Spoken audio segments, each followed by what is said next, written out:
to a Jefferson Educational Society virtual event, The Role of Public Libraries in Addressing the Loneliness Crisis, presented by JES Raimy Fellow Sarah McCall. I'm Ben Spegan. I'm the Vice President at the JES. Now, this event is part of the JES's Raimy Fellowship Program, an additional optional track of the JES's Civic Leadership Academy. Now, the Raimy Fellowship Program is designed to offer an enhanced opportunity for participants to deepen their knowledge and understanding of leadership while completing individualized, guided research on critical issues facing the region, the state, and/or the nation. Now, before I introduce the director of the Raimy Fellowship Program, Dr. Andrew Roth, who will introduce our presenting Raimy Fellow, I want to go through some housekeeping. Now, we are hosting this both via Zoom webinar and are live streaming on the JES's Facebook page. If you are attending via Zoom, please feel free to interact with us using the Q&A function. As following the presentation, we are going to be taking questions from you, the viewers. If you're tuning in via Facebook, leave your questions and comments in the comment section on this post. We will work our way through as many questions as we can before we conclude this conversation. If you happen to be watching or listening to a later broadcast of this, still send us your questions, your comments using the JES's Facebook page, the post for this event, or on our YouTube channel. And of course, for more information about upcoming JES programs, publications, visit our website, jeserie.org. Be sure to like us on Facebook, connect with us on LinkedIn, follow us on Instagram, and subscribe to our YouTube channel. Now, to introduce our Raimy Fellow, I want to introduce my colleague at the JES, Dr. Andrew Roth.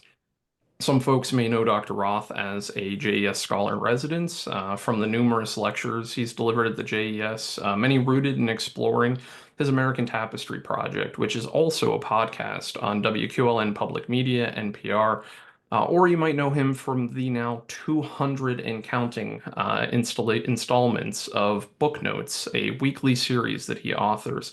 You might also know him for serving on the Board of Trustees of the JES or as the interim director for the Brock Institute for Mega Issues Education, or from his decades of experience in higher education, from lecturing to leading as he served as president of not one, but two universities. He is, of course, all of those things and so much more, but I am here to introduce him as the director of the Raimy Fellowship Program. Dr. Roth guides these fellows through studying leadership in more in depth to gain a better understanding of the theory of leadership, but also guides their research across a wide variety and number of topics. So, Dr. Roth, thank you so much for all you do, including directing the Raimy Fellowship program, teaching, mentoring, and guiding these fellows through the learning opportunity and the research process. Here's where I turn things over to you, Dr. Roth, to introduce our Raimy Fellow, Sarah McCall, and her research and recommendations regarding the role of public libraries in addressing the loneliness crisis. Dr. Roth. Thank you, Ben. As Ben said, Sarah is going to do our first presentation this year for the Raimy Fellows. Just a little bit about the Raimy Fellows. We are now, I think we have 16 people who have finished Raimy Fellowship projects. The Raimy Fellows are an extension of the Jefferson Civic Leadership Academy. And what we do is we do have a parallel seminar or mini seminar on leadership, but primarily the real value of the Raimy Fellows is the research they do. And you're going to hear a very excellent presentation shortly from Sarah McCall. Sarah will be one of 7 Raimy Fellows this year. Actually, this is a really, I'm really thrilled. This is like a bonanza year because in the previous 5 years, 6 or 7 years, actually, we've been doing this. We have a total of 16. So we'll almost have a 50% increase. Sarah will, of course, kick off this year's in a moment, but others that you can look forward to, Kat DiVittorio on Tuesday, the 18th, and Corey will be doing a project, a very important one, on creating a rural hub for autism services. On Wednesday, the 19th, Allison Eagle will conduct an all-day workshop on women in leadership.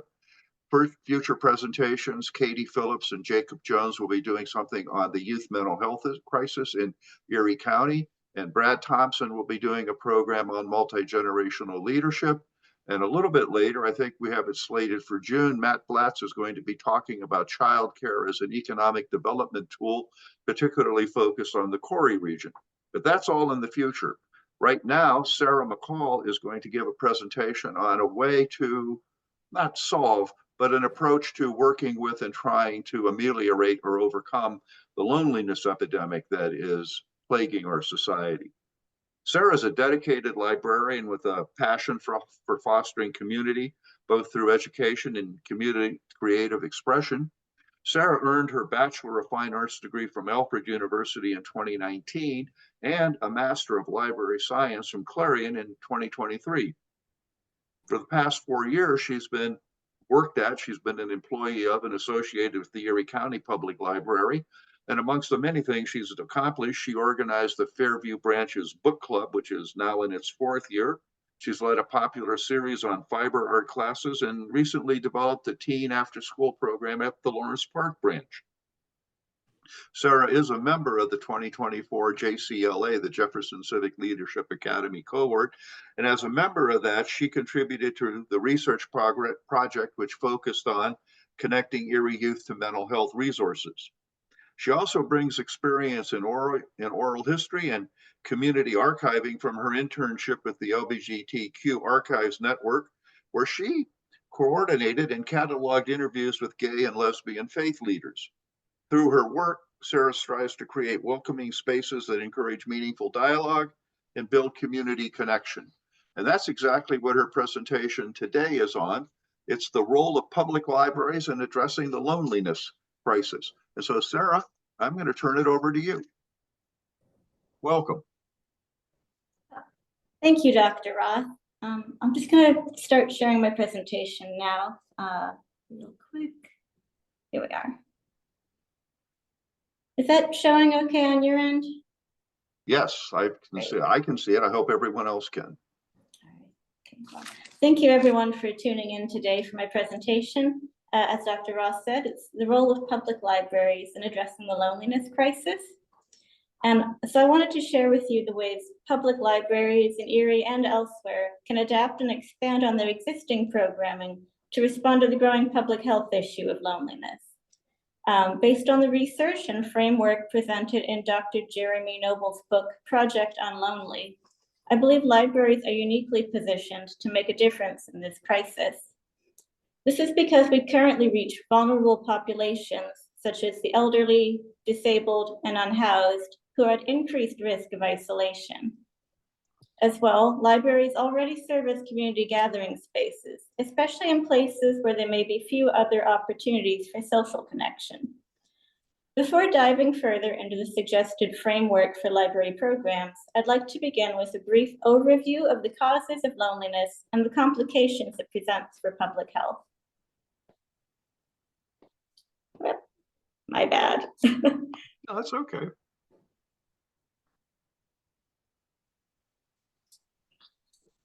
Loneliness can be defined as a subjective emotional experience that arises from the perception of a gap between the social connections we desire and the ones we have. So because it's subjective, it's important to recognize that loneliness can affect anyone, regardless of their social circumstances. It's not merely the state of being physically alone, but about the quality and depth of our connections. Per Dr. Noble, loneliness can be divided into 3 distinct types.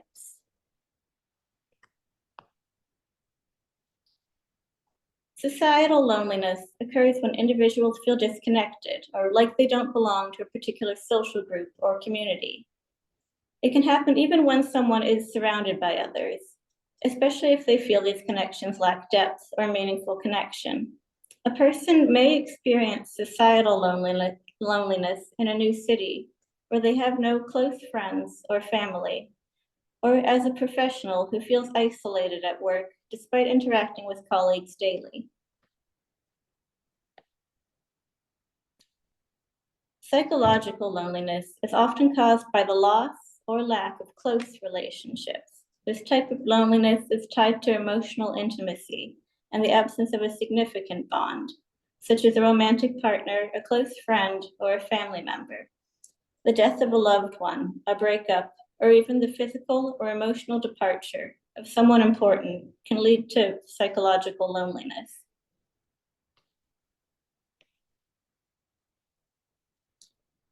Existential loneliness is a little bit more vague, but it's a profound sense of isolation that arises from questioning one's place in the world. It's connected to concerns such as the search for meaning or purpose in life, and often emerges during deep reflection or moments of self-doubt. People going through major life transitions, or those grappling with philosophical questions, may also experience existential loneliness.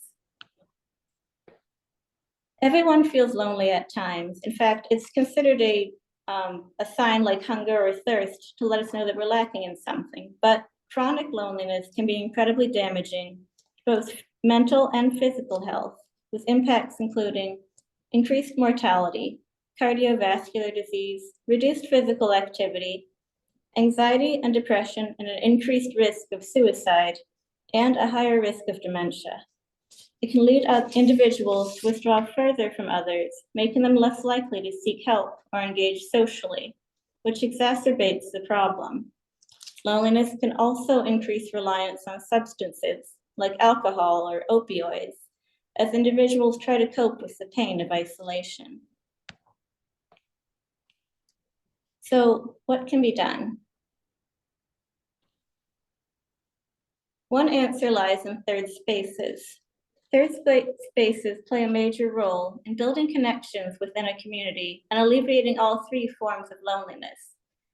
They can be defined as public or semi-public environments, distinct from home or work, which are marked by more private or utilitarian functions.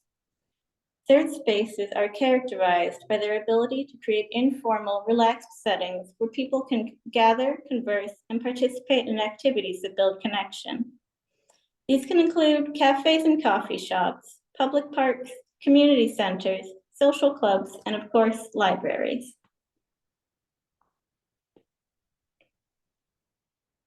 Public libraries serve as ideal third spaces by offering safe, inclusive, and accessible environments where individuals can connect without the expectations of formal social structures, making them especially beneficial for those experiencing anxiety or other challenges. Libraries encourage spontaneous engagement, whether through reading, attending events, or simply relaxing in shared spaces, helping to promote a sense of belonging. Within their existing programming, libraries can take steps to address loneliness by providing the basic supports needed to help patrons become more connected to themselves and to one another. These steps include facilitate conversation, provide opportunities for patrons to connect through conversation, both through discussion about current topics and literature, and through creating safe spaces to share personal experiences. Encourage expression. Provide opportunities for patrons to participate in creative endeavors that allow them to express their personality, values, and experiences, and to connect to others doing the same. And finally, enable reflection by providing an inclusive, low-pressure space where patrons can exist outside of family and work roles and reconnect with themselves, as well as discern their individual identity within the community. Here are a number of ways this framework can be applied to the existing programs at the Erie County Public Library.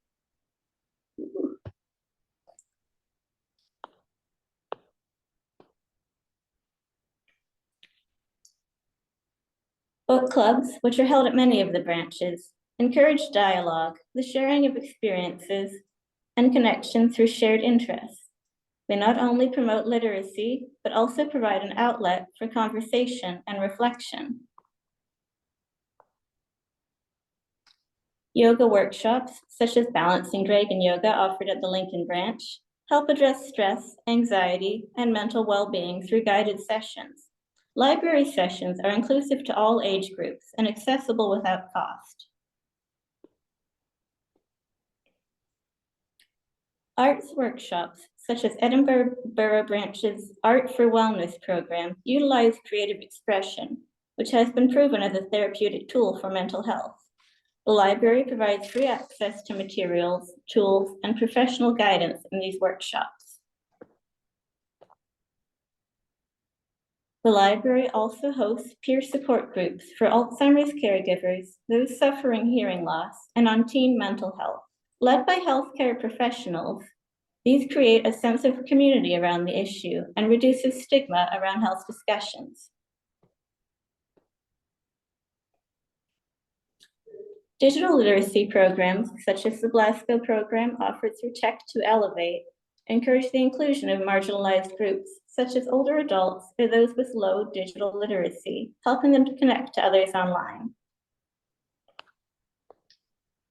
Now, several issues could impact libraries' ability to expand their programming. However, they could be mitigated in the following ways. Limited funding can restrict the scope and quality of programs, so libraries can seek grants or partnerships to overcome financial constraints. Cultural differences, including barriers, language barriers, and stigma around mental health, can deter participation. Programs should be culturally sensitive, multilingual if possible, and engage cultural community leaders. Many individuals may not know about available programs. Effective promotion through social media, flyers, and community partnerships can increase awareness. Limited access to transportation can prevent participation in programs. Solutions include offering mobile programming or public transit partnerships to provide easier access. And finally, social anxiety or discomfort in group settings can prevent participation. Programs should highlight their supportive environment and offer smaller, more intimate settings to ease people in. Support from these key stakeholders is vital to the success and ongoing vitality of these programs. Directors, managers, and boards need to understand the impact of loneliness on individuals and society. Presenting evidence from research, such as the health risks of chronic loneliness and the benefits of social connections on mental health, will help justify the program's value. Funding may come from government bodies, philanthropic organizations, or private donors. A well-researched proposal that aligns with their funding priorities, such as mental health, community well-being, or social inclusion, will be crucial. Convincing local artists, instructors, and mental health professionals to lead or partner in the workshops is key. They'll need to see the program as both vital and meaningful, and be assured it will provide appropriate resources and compensation. Awareness campaigns will also be needed to ensure that potential participants know about the program and feel comfortable attending, particularly when serving marginalized populations. This can include physical and online marketing and partnerships.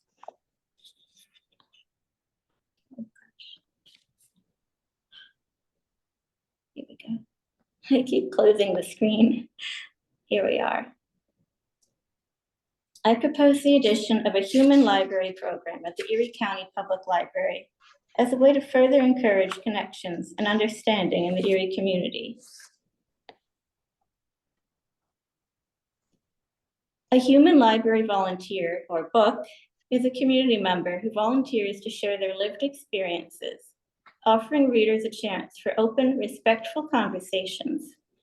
They provide a safe space for curiosity and dialogue, helping to challenge assumptions and foster connections through meaningful one-on-one discussions. Some potential human book themes could include overcoming adversity, such as homelessness or addiction, cultural or religious experiences, career journeys, particularly unusual career paths, life as an immigrant or refugee, stories of resilience, and breaking stereotypes. The objectives of this program are to foster understanding between different sections of the community and promote connection between individuals. This can break down social barriers while also reducing individual loneliness. This program will be open to all community members, including adults and teens. The program would be held 3 times annually for a duration of 2 to 3 hours each time. Participants in the program, who will be called readers, will browse a catalog of volunteer human books for conversation. Readers can check out human books for 15 to 20-minute one-on-one or small group conversations.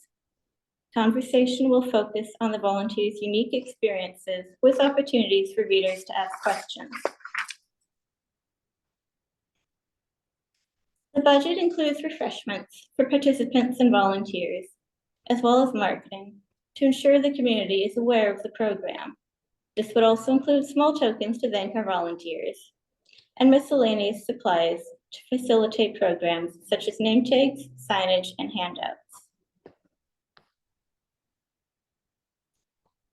The expected outcomes of the program include increased empathy and understanding. By hearing firsthand accounts of diverse life experiences, attendees will gain deeper insight into the challenges, triumphs, and perspectives of others in their community. This exposure fosters greater compassion, reduces biases, and encourages more open-minded interactions in daily life. Strengthens social ties. This program will create opportunities for participants to find common ground and build relationships beyond their usual social circles. This can lead to lasting friendships and a stronger sense of belonging within the community. Reduced feelings of isolation. Many individuals, especially those who feel marginalized or disconnected, will benefit from hearing stories that resonate with their own experiences or introduce them to new perspectives. By facilitating dialogue and connection, this program can help combat loneliness and create a more supportive, inclusive environment.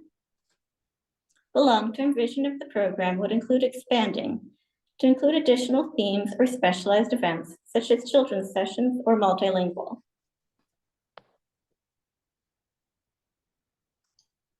Loneliness is a growing public health issue that affects individuals of all ages and backgrounds, contributing to mental health challenges, physical illness, and a diminished sense of well-being. As a silent epidemic, its effects can be just as damaging as other well-known risk factors like smoking or obesity. The good news is that loneliness is not an insurmountable problem. With the right interventions, it can be alleviated. And one of the most powerful tools for combating loneliness is the community-focused, inclusive nature of public libraries. Libraries are uniquely positioned to serve as vital third spaces, neutral, welcoming environments where individuals can connect, share experiences, and build social bonds. As accessible, free, and non-judgmental institutions, libraries can reach people who might otherwise feel isolated or excluded from social settings. By offering programs such as book clubs, creative arts workshops, and peer support groups, libraries can actively foster connection and emotional resilience. In this way, libraries not only provide access to books and resources, but also become essential community hubs that address the root causes of loneliness. With continued investment and community engagement, they can become even more powerful in helping people feel connected, valued, and part of something larger than themselves. Thank you for your time today, and I encourage you to think about how we can all contribute to making our communities more connected. I'm happy to take any questions at this time.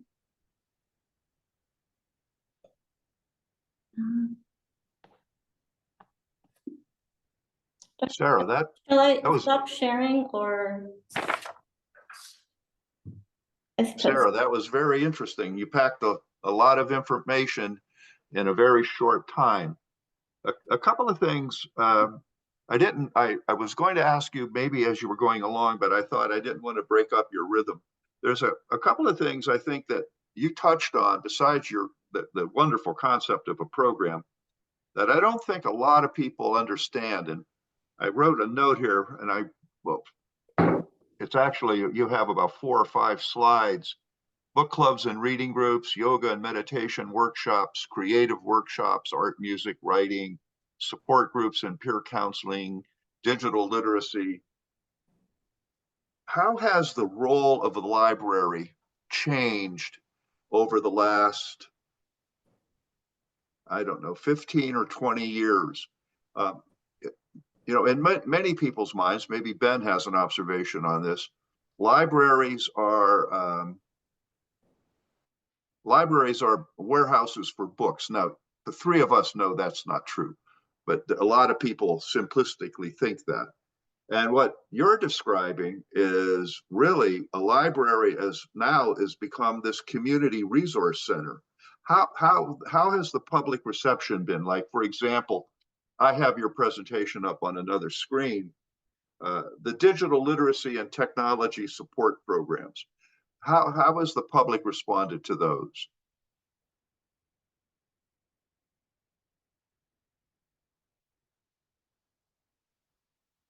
Sarah? Sarah, do we still have you? No, we lost Sarah. Whoops, So we there. have Sarah rejoining us, and folks, just give us a minute while we get our presenter back. And Sarah, it looks like we've got you back. So welcome back in. So glad I to don't know hear you. what And happened. that Well, was that a actually, that could fantastic have been presentation. that was excellent. That could have been a planned disruption, though, because I was talking about digital literacy and technology workshops as one of the new things libraries do. And so this is like a real life example of, tell me a little bit about, I don't know if you heard my question, which was kind of long-winded and winding. And basically, I was just asking you, you had several slides on all of the different things libraries do that are different than the old-fashioned stereotypical notion of a library as a of books. What has the public reaction been to that? Has it been successful? I think libraries are really stepping up into more the community role, as obviously, you know, people still rely on books, but it's not the main reference point anymore. Rather, I think people are searching for a connection and for, like, you know, if we, as an example, the fiber arts workshops are extremely well attended because you can check out a book on crocheting. You can even watch a YouTube video on crocheting. Nothing can replace having someone actually showing you and walking you through it. And, you know, libraries do that. We walk people through crochet. We walk them how to use an email. And we connect people to actual, like, personal resources, whether that's the librarians or Tech to Elevate or a Kimber who leads the yoga sessions. Libraries connect people still to knowledge, but through a lot of different formats now. One of your slides, you talked about creative workshops, art, music, and writing. And in fact, in my intro to you, I mentioned that you had done a very successful program on fiber arts.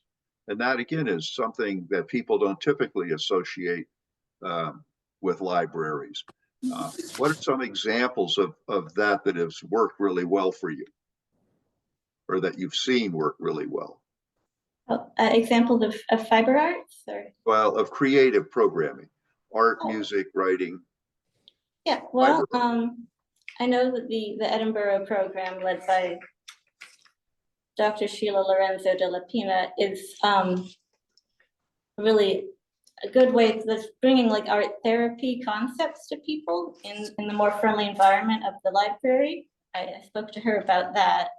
Our Idea Lab connects people to a lot of different technology, 3D printing, the Glow Forge, and even, like, podcasting. So I know we're always there as a reference to people often seeking for personal project help with that. Our fiber arts programs are always, like, fully booked. Erica teaches them at Iroquois. Tell us a little bit about that. Yeah. So I had just 2 people this week come in asking for classes on crocheting or knitting. And I think it exemplifies one of those skills that really has to be taught in person. So not only do we have classes on how to create a crochet dishcloth or mug rug, as we call them, but a couple times a week, people come in and we'll just knit, crochet in a group. I think more just as the social aspect. And I think that's really a place where we're being successful in bringing people together. I think that what you just touched on, why your program concept is so potentially interesting. People go to libraries because, as you said, they can watch YouTube videos on how to do something, or they can download something and read it. But it's actually the human interaction that enables them to ultimately learn something. And all of the programming libraries do now are indirect ways of getting people in a place where there are books. And now I'm a book person, Ben's a book person. I have a suspicion you are a book person or were, but there are other ways to get information. And what I see is that libraries have evolved to meet the needs of a changing world. And one of the things would, of course, be your program. And I wanted to ask you about your program a little bit more. Let's explore the idea of a human book and the human library. I just am so taken by that notion that if libraries have become community gathering places, then one way to take that informal reality and give it a little bit of structure, because people are frequently reluctant to walk up to another person. There's two dynamics at work there. One, people are perhaps shy and they're not comfortable walking up to another person. And then walking up to a stranger in a public space also is an ambiguous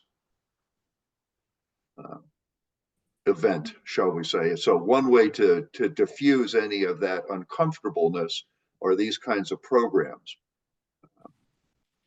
I don't know, Ben, do you have a question? So, Dr. Roth, I'd love to hear what Sarah says, but I think one of the things because I have that question too, and we have a question that I think touches on that as well from the audience. I was sort of thinking of how do you browse the human card catalog, to put it back in how I interacted with the library to begin with, of what does the starting point look like? How do you get there? And Sarah, maybe you can walk us through that. And I'd fold in part of what is a great question from a viewer that I want to come back to because there are multiple parts of it. But one of them I think looks at, how did you come upon this idea? Are there other human libraries that exist so far? Are there things that are similar that have informed and inspired this? Of what are you seeing other libraries doing in terms of this program? So one, how do you choose a book, and how do you have that interaction? And then two, what are you observing from other libraries that are doing similarly to this, or the novel nature of what you're proposing? Mhm. So, kind of connected to what Dr. Roth was saying, the human library will, to an extent, bypass the awkwardness of approaching a person just out of nowhere, because volunteers will be asked to write up a short, card catalog listing of their life experience that they're open to talking about. So, you might walk up to someone and you wouldn't know that they were a cancer survivor. You wouldn't know that they were a first generation immigrant. But they would tell you that they were that, and now you know something about them, and you're able to connect on that basis, and it immediately opens you up to that experience. This is a program that's been done in other libraries.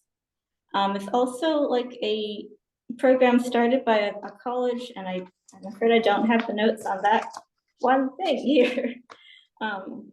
But that is done sort of in different towns with volunteers gathered by that organization, in which case it's very much focused on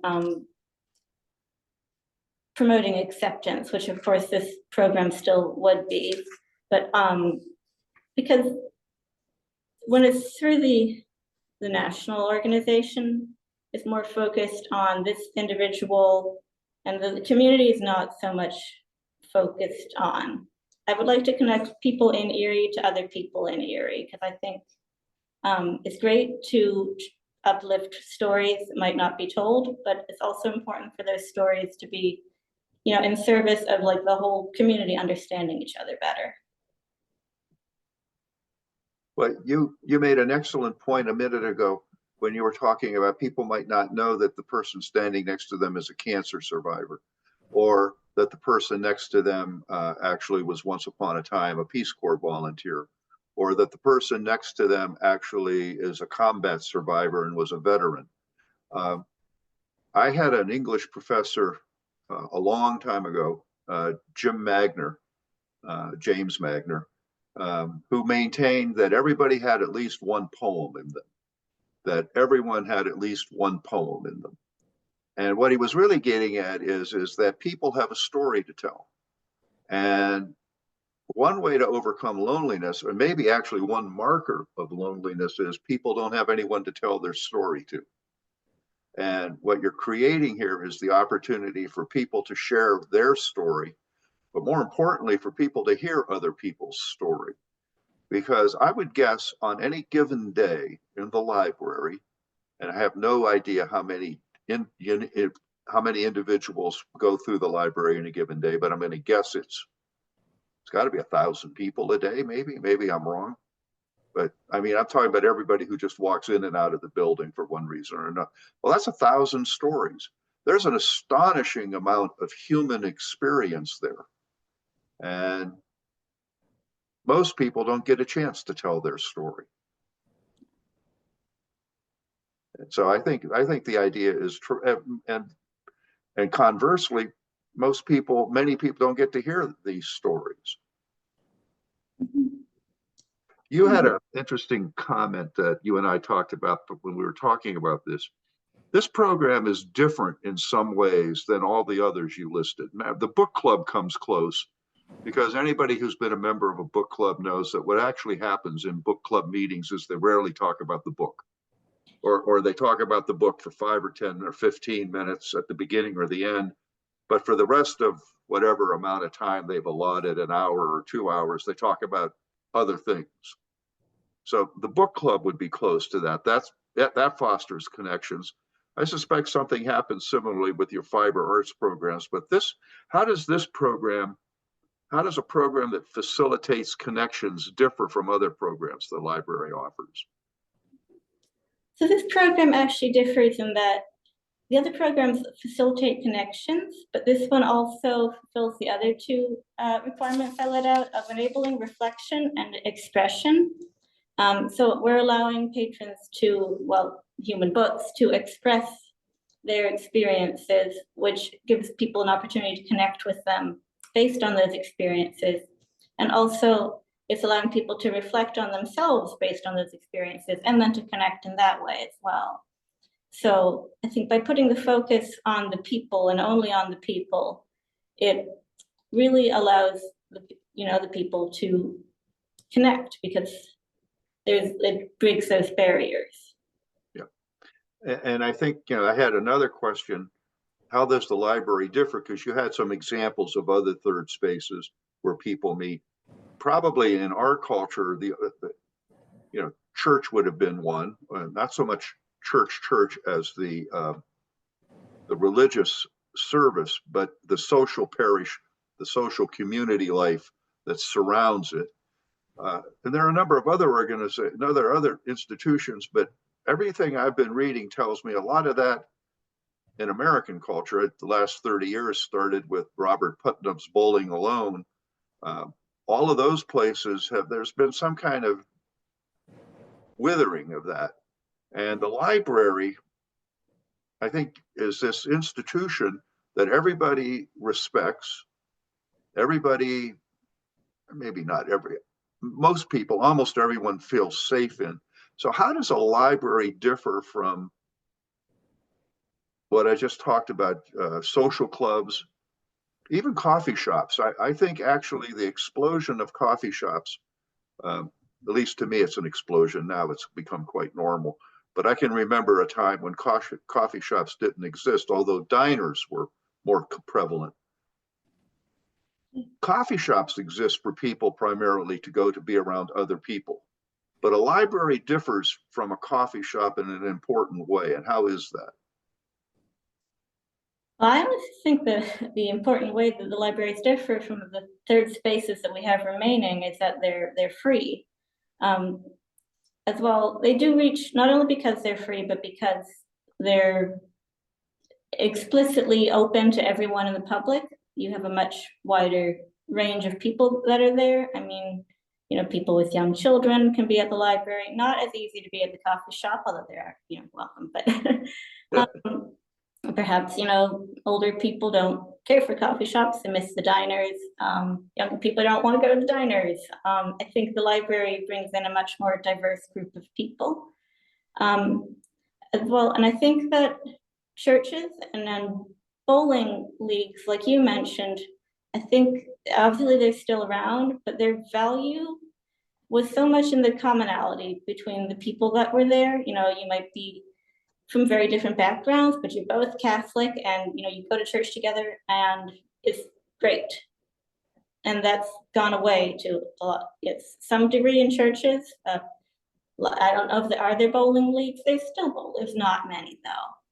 And I think that this program is an opportunity to bring back that commonality, so we can take the diverse group that comes to the library and then find connections and common connections between them, in hopes of maybe bringing back the bowling leagues. Excellent. I was going to say, Sarah, I think that's a really good point because on the one hand, when you look at a church, it's almost as if when you belong, when you join a religious organization, the singular thing that ties you or binds you together with others is what brings you into the space and then allows for the diversity to happen amongst that. But you have that common thing to begin with. The library, I see being the opposite of that in terms of you have a multitude of people coming through a space that then are able to, funnel into a connection. So you get to the connection last. And I think that, when thinking of bowling leagues and various other clubs that, are seeing a decreased attendance, I would estimate, and I'm not a librarian and I don't study this, but I'd be curious your reaction. I estimate the staying power of the library is its ability to evolve and its ability to continue to meet the needs of the people over time by doing different things. And I'm sure that there are probably examples of libraries that said, we'll never have books on tape, we'll only have books, and that's all we do. And I wonder if they've made it this far. But libraries that are open to looking at diversifying their collection, how they provide that information, offering courses. One of our viewers notes the significance that they have found in Richland Library in South Carolina of providing a farmer's market, in nutrition initiatives, and a teaching kitchen, because that's a service they can provide, and how applicable that might be in a place in Erie, Pennsylvania, where we look at various food deserts of that's a need to serve. So a long way of saying I'd be curious of your reaction of the staying power of libraries is that they've never remained just one singular thing, other than perhaps a mission to be available and serve the people and be a free place that people can go to and be. Yeah, Ben, I think libraries have adapted to fill so many different roles. I love that idea of having the farmers market. And yeah, I think because libraries can remain a central place that people can go always, but change the things that are there, it really, it provides stability while also being adaptable. So if I can sneak another viewer question in, I think because I just mentioned it in terms of audiobooks in thinking of the difference between how we consume books, and I for one I love audiobooks. If I get a chance to go for a walk and I can read a book while I'm also walking, I enjoy doing that. Same with driving. If I'm in a car for 6 to 8 hours and I get a chance to read a book, I enjoy that. In terms of some of the barriers that you had talked about, transportation being one of them, folks actually getting to a library, but still they could belong. And I suppose this is, it would depend on somebody having internet access or some sort of connectivity. But have you thought about considering virtual books where people could do what we're doing right now, where there's still, of course, the drive to get people into the library in face to face, but for those that might lack that access and face a barrier of transportation, what other ways, might we see the book evolve, and people can experience a phone call or still just a Zoom? Because I think, perhaps something is better than nothing, even though we would yearn for that experience face to face. Have you thought about that at all in terms of the library being digital, being able to check out a digital book on your Kindle or through a Zoom call, for instance?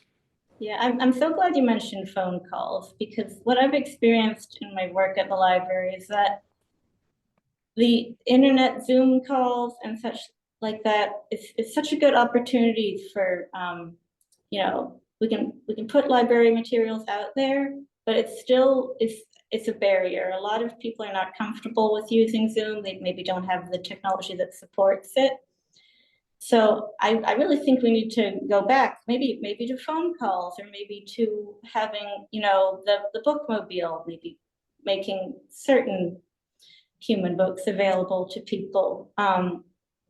Because I think a lot of people that have transportation barriers also have technology barriers. And that's a really good question. How do we provide services to people that are limited in both of those ways? I do really love the bookmobile idea, but both as it is as a current function for the library, but also a way to take the human books to the people, those that, because I think you point out a great thing is that we might take for granted our connectivity virtually or digitally, that not all have that. And if, they're lacking one, they might have a second barrier. One more viewer question that I want to sneak in before Dr. Roth, we can go back to you with others. This person is wondering, first they say they love the idea. That this is really something special. They're wondering how, and maybe this is you, Sarah, maybe it's a team.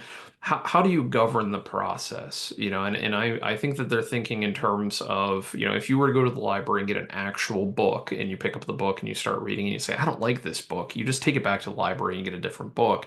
We're talking about people, interacting with one another. And say somebody draws the card that says, I'm curious about this, but the more they read the person and hear their story, it's not a story that they connect with, or perhaps more risky, it's a story that they have strong differing political feelings about.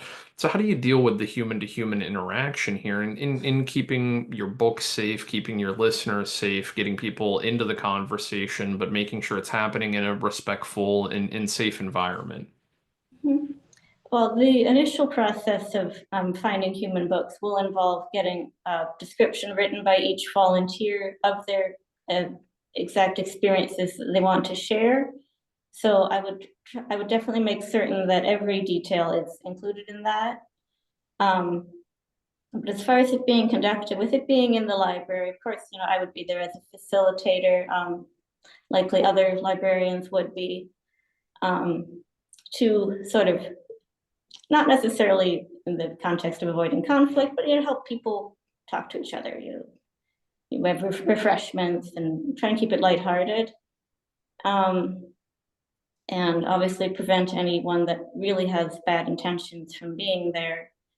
And I think once you're in a one-on-one conversation with someone, which only has to go for 15 minutes, that you've chosen to be in, human decency just has to come into play. You have to be, this is a program that requires people to be open to each other. That is the entire point. And I would hope that attendees would be willing to listen at least for that amount of time. I would agree with you, and I would just I would add two things that one I think that I have I have seen that that human decency that when people disagree, but when you get in a small group setting, I think that there's just a dynamic that changes, and I've seen that with other various initiatives that I've been involved in. The other thing that I think is vital to this, which is you acknowledged your role in that while we think of the resources, being the things, whether it is, a book or, access to a class, etc., librarians are a critical reason that people come to libraries because they are the gatekeepers to knowledge. They are ones that can train and inform and guide and help steer conversations. So it's such a critical role, and I think that's why it's such an interesting way of looking at the involvement of libraries as the third space here. Back to I think the difference between perhaps a bowling alley or a coffee shop, that being different. Of you have an army of librarians that can help do this. Yeah, I mean, librarians obviously was referring people like e-resources or books have to be knowledgeable about the book or the resource that we're referring people to. But it's also, there's this thing called a reference interview where we have to know the person that's asking and ascertain their exact needs. And with the human library, I suppose that falls a bit more on the person attending, because we're only going to interview the books and we're letting people choose who they're going to talk to. Yeah.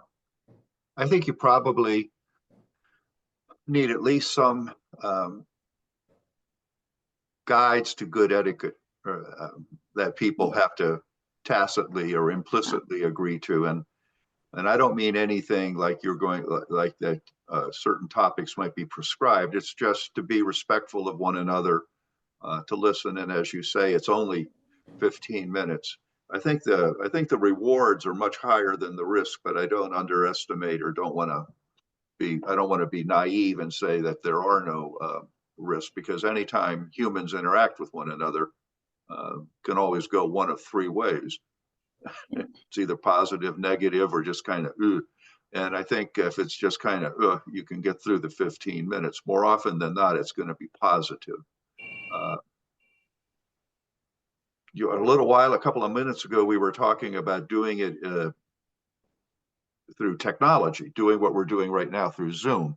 And Zoom, Teams, there's different platforms, but Zoom seems to have dominated the market, and it's actually now becoming a verb. So, Zooming has its advantages. That is the fact that all three of us are in different places, plus our audience are in different places, and here we are. It maximizes convenience, and there's a certain degree of interaction, but I always find Zoom interactions to be somewhat artificial. For one thing, you can't escape one another because you're just not staring, but there you are on a screen. But they lack the human touch. And I don't mean literally touch, but to a certain extent, that's part of it. But when two people are physically in one another's presence, there's a very different dynamic that occurs than occurs on a Zoom. And I think libraries, I really love this idea of the library's evolution into the community gathering space. And I think that's a powerful thing.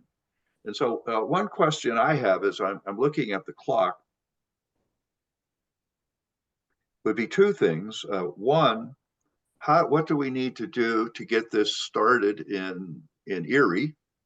And two, how can people who are interested in being part of the Human Library Project, either as a human book or as a reader, how can they get in contact with you? Yeah, so I guess that's two questions. I am in the process of scheduling the programs, which will be held this summer at various library branches. And I'm intending to put out a call to anyone in the community that would like to volunteer as a book. If anyone listening would like to, is there a way I can put my email in the chat?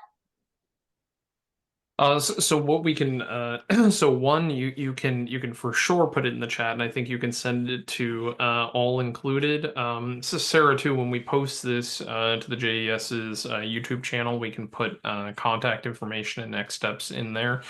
So anybody watching this live can find that. Anybody that finds this at a later date can also have access to that. Okay, that would be great. Thank you. I'll make sure I spelled that right. I did.